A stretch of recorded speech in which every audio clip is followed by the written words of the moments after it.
Ободо Лондон BBC саламатсыздарбы, эл аралык жана спорт жаңылыктары менен тааныштырып Эрмек Максутова. Дүйнөлүк саламаттыкты сактоо уюмунун вируска каршы туруу маселесин талкуулаган жыйынга көп мамлекеттердин министрлери катышууда. Бразилияда коронавирустан кайтыш болгондордун саны өсүп жатса да, президент өлкө боюнча өзгөчө абал киргизүүгө каршы болууда. Финляндиянын түлендерин сактап калуу. Климаттын өзгөрүшүнөн улам жабыркап жаткан бул жандыктарды сактап калуу мүмкүнбү?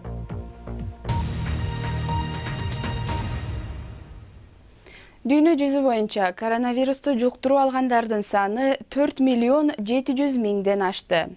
Катталган учурлардын 1/3 бөлүгү АКШда. Япония болсо пандемиянын айынан 2015 жылдан бери биринчи жолу экономикасы рецессияга түштү. Экономикасы кубаттуу өлкөнүн бизнестери коронавирустун айынан жабыркап жатат.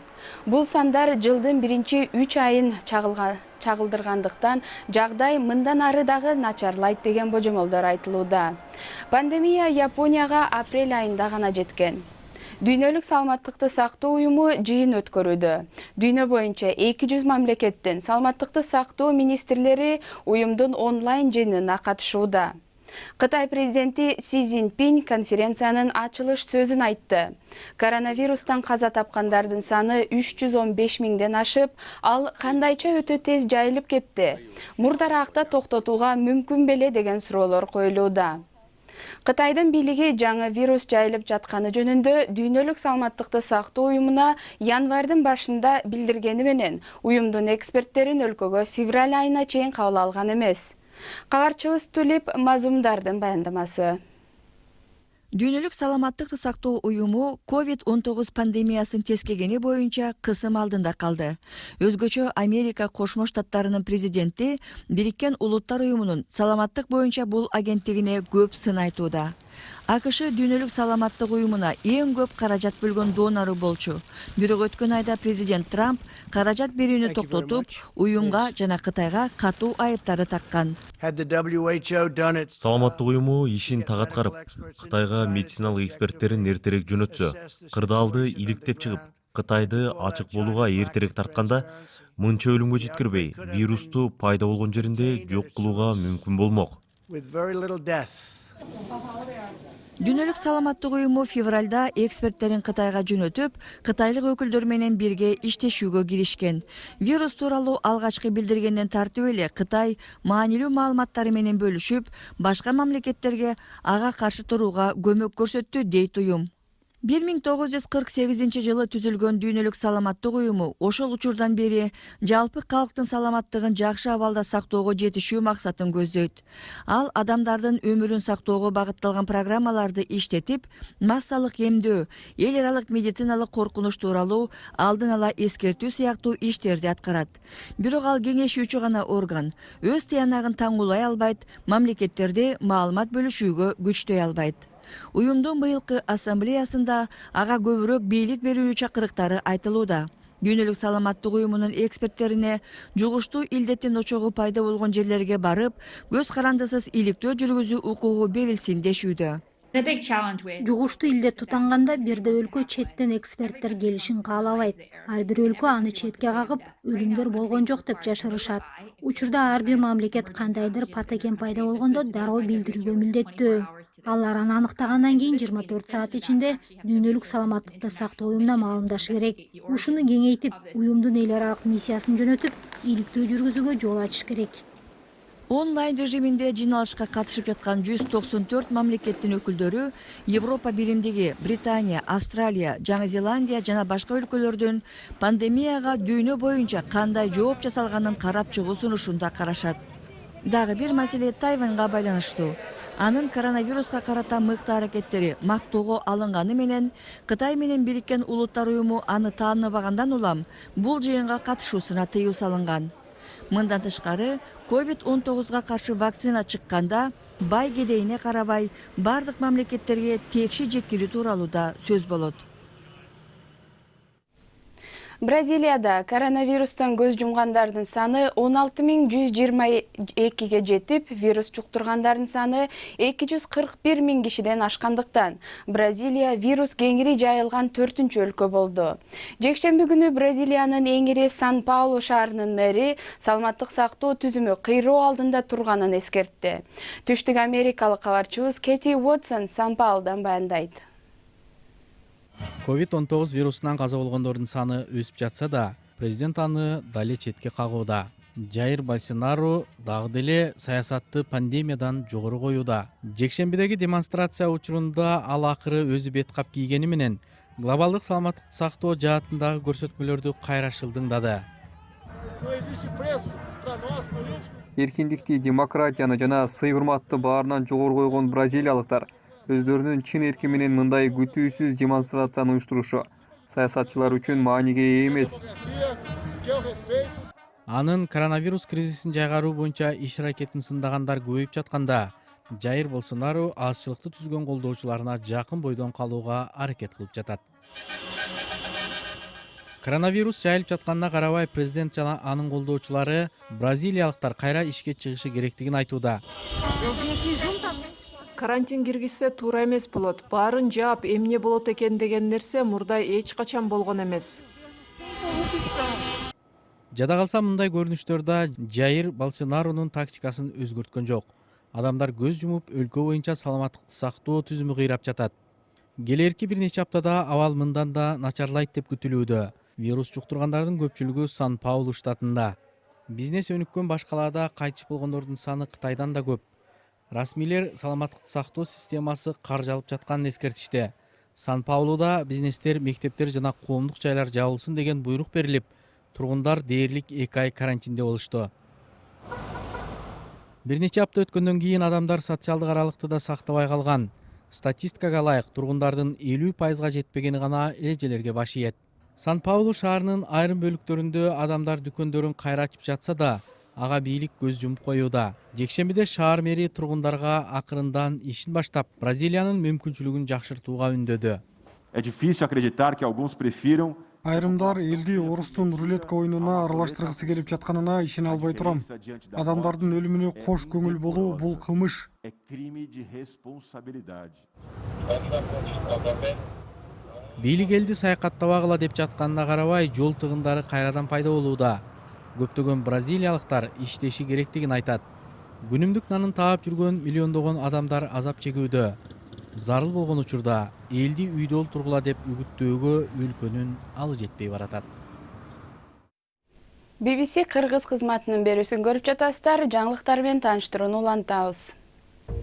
Гонконгдун мыйзам чыгаруу мекемесинде демократияны жактаган жана өкмөттү колдогон саясатчылар ортосунда араздашуу пайда болду. Бул араздашуу Кытайдын улуттук гимнин мазактоо кылмыш иши катары каралат деген жаңы мыйзамдан улам чыкты. Айрым мыйзам чыгаруучуларды күч менен чыгарып кетүүгө туура келди. Италия коронавируска байланыштуу киргизген чектөөлөрүн дагы бир аз жеңилдетти.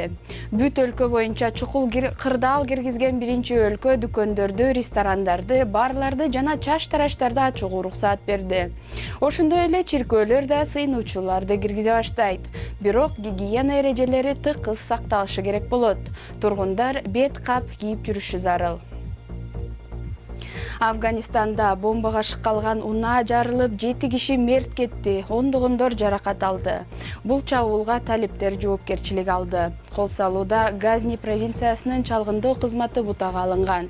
Президент Ашраф Гани жана анын атаандашы Абдулла бийликти тең бөлүшүүнү мүмкүн кылган макулдашууга кол койгондон бир күн өтпөй мындай чабуул орун алып жатат. Кытайлык технология компаниясы Huawei АКШнын аталган компанияга чиптерди сатпай коюу чечими глобалдык технология жаатында кесепети ири болушу мүмкүн деп эскертүү жасады. Өткөн жумада Вашингтон технология компаниялары Huawei'ге жабдыктарды сатуу үчүн атайын уруксаат алышы керек болот деп айткан. Өткөн кыш Европада эң жылуу кыштардын бири болуп калды. Буга байланыштуу тюлендердин нерпа деп аталган түрү тукум-курут коркунучуна кептелди. Нерпа тюлендери кар жана музда жашап көнгөн. Бирок алар байырлаган Финляндиядагы көлдүн температурасы алар көнгөндөн 10 градуска жылуураак болду. Эми экологдор глобалдык жылуулануудан жабыркап жаткан жаныбарларды куткаруу жарышына түштү. Пандемияга чейин тартылган баяндамабызды тартуулайбыз. Saimaa is 200 kilometers across. Финляндиядагы Сайма көлү. Ал Европадагы эң чоң көлдөрдүн бири. Бул нерпаларды ушул эле көлдөн көрсө болот. It's one of the most endangered seals in the world. Бул дүйнө жүзү боюнча тукум-курут болуп кетүү коркунучуна кептелген жаныбар. Алардын 410 эле калды. Бул тюлендерге кар жана муз керек. Ал туут учурунда кардын алдында үңкүр казып алат. Анын күчүктөрү муздун үстүндө туулат. Алардын жарымы өлүп калышы ыктымал. Up to half of the pups could die. Аба ырайы мелүүн болуп, Сайма көлүнө ыктыярчылар келди. Кишилер кар үйүп, нерпалардын күчүктөрү аман калар деген үмүттө. This snow is giving safety for against Алар муздак аба ырайында жана кызыл түлкү сыяктуу жырткычтардан ушул карга жашынат. Быйыл тюлендер үчүн кар аз болгондуктан биз карды чогултуп, үйүп беришибиз керек. Ошондо Сайма көлүндөгү ургач тюлендерге күчүктөрүн тууганга шарт түзүлөт. Enough snow for Saimaa seal females to give birth to pup. Ал эми кыш барган сайын жылый берсе эмне болот? Бир ыкма бар. Ал нерпалар үчүн уя салып берүү. Уя атайын күн жылып, кар аз учурларга ылайык болот. Биз уянын ичине кар толтуруп беребиз. Нерпалар үчүн бул кар үңкүрүндөй сезилер деген ойдобуз. Андай болбой калса, эптеп кар чогултуш керек болот. Мага жакпайт, бирок бул албетте керектүү иш.